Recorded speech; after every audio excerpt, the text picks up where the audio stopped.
Baik, bismillahirrahmanirrahim. Assalamualaikum warahmatullahi wabarakatuh. Perkenalkan, nama saya Muhammad Hilman Imaduddin. Di kesempatan kali ini, saya akan uh, membahas tentang topik yang sangat menarik, yakni inovasi dalam pelatihan dan pengembangan. Seringkali saat kita mendengar kata pelatihan, yang terbayang adalah ruangan kelas yang membosankan, instruktur yang bicara searah, dan materi yang sulit dipraktikkan. Namun, di dunia korporasi yang bergerak sangat cepat, model seperti itu sudah kuno.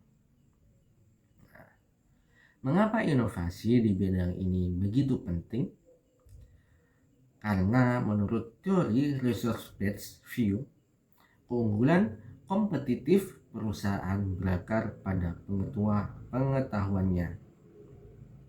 Jika alur pengetahuan di dalam perusahaan tersendat, perusahaan tersebut akan mati di telan zaman.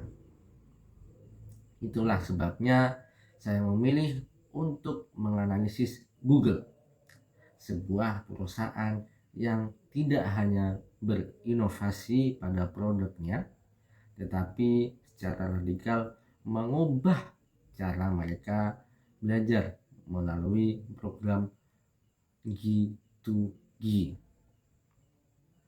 Nah, Google dikenal dengan budaya obsesi dan pada pembelajaran. Mereka tidak hanya mencari orang pintar, tapi mereka mencari orang yang memiliki learning agility. Namun, tantangan Google sangat besar. Nah, mereka memiliki puluhan ribu karyawan di seluruh dunia dengan spesialisasi yang sangat beragam. Bagaimana cara melatih ribuan orang tersebut tanpa menghabiskan waktu bertahun-tahun dan jutaan dolar untuk instruktur eksternal? Nah, disinilah kecerdasan psikologis manajemen Google terlihat. Mereka tidak menciptakan departemen HR yang kaku, melainkan menciptakan sebuah ekosistem belajar mandiri. Mereka sadar bahwa pakar terbaik tentang produk Google bukan ada di universitas atau lembaga pelatihan luar, melainkan ada di kursi sebelah Anda atau rekan Anda sendiri. Inilah cikal bakal program G2G, Googler to Googler.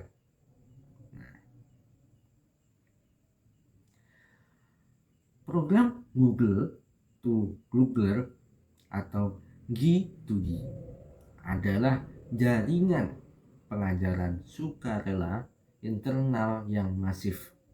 Saat ini lebih dari 80% pelatihan di Google dijalankan melalui jaringan ini. Mari kita bedah mengapa ini disebut inovatif. Yang pertama, demokratisasi pengetahuan atau social learning theory. Sesuai dengan teori Albert Bandura, manusia belajar paling baik melalui modeling dari rekan yang relevan.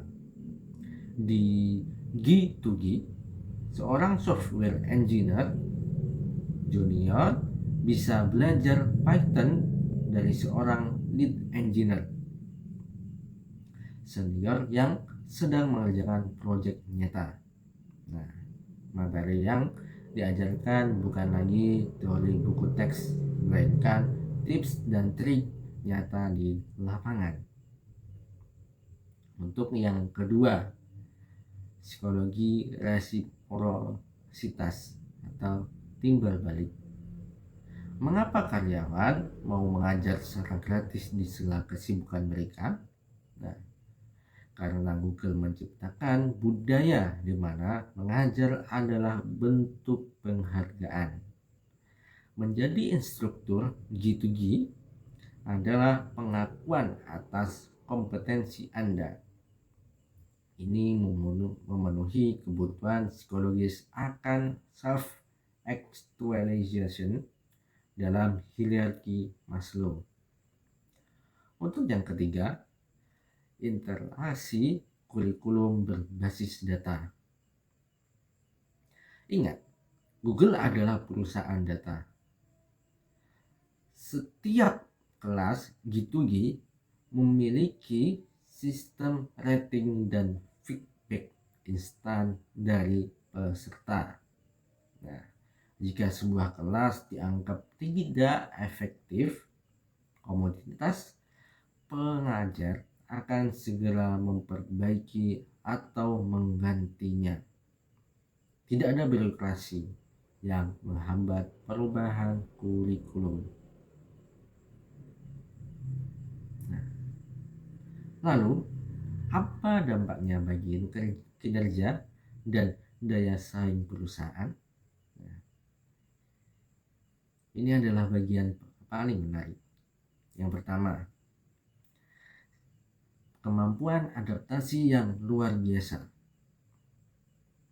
Dalam industri teknologi, sebuah teknologi baru bisa muncul minggu depan. Jika Google menggunakan vendor luar, mereka butuh waktu berbulan-bulan untuk menyusun modul.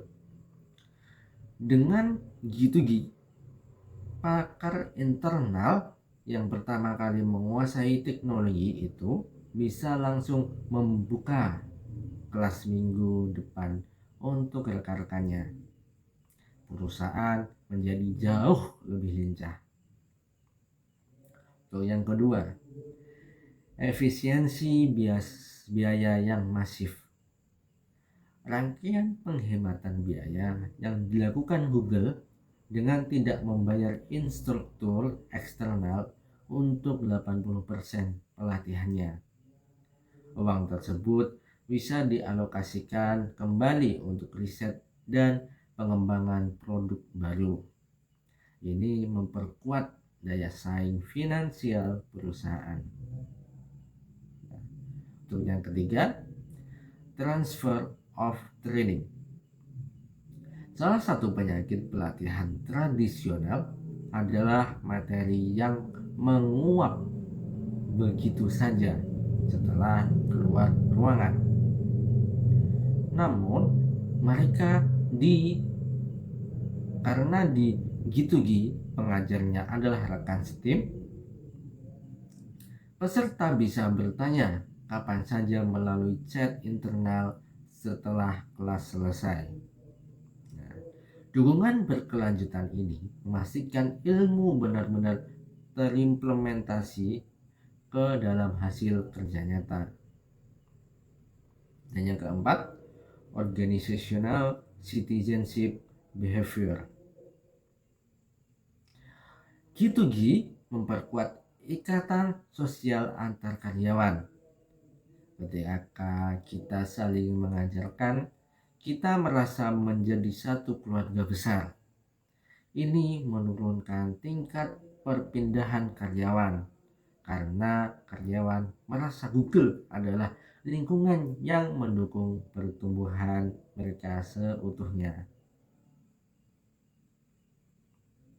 Nah, sebagai kesimpulan, inovasi pelatihan Google melalui G2G membuktikan bahwa teknologi secanggih apapun tidak akan berguna tanpa adanya budaya berbagi atau sharing culture. Inovasi bukan selalu tentang gadget baru, tapi tentang bagaimana kita mendesain interaksi manusia agar saling memberdayakan. Bagi kita, Ini adalah pelajaran berharga bahwa organisasi di masa depan adalah organisasi yang belajar atau learning organization. Demikian presentasi saya mengenai inovasi pelatihan dan pengembangan di Google. Semoga analisis memberikan perspektif baru bagi kita semua. Saya akhiri, terima kasih atas perhatiannya. Wassalamualaikum warahmatullahi wabarakatuh.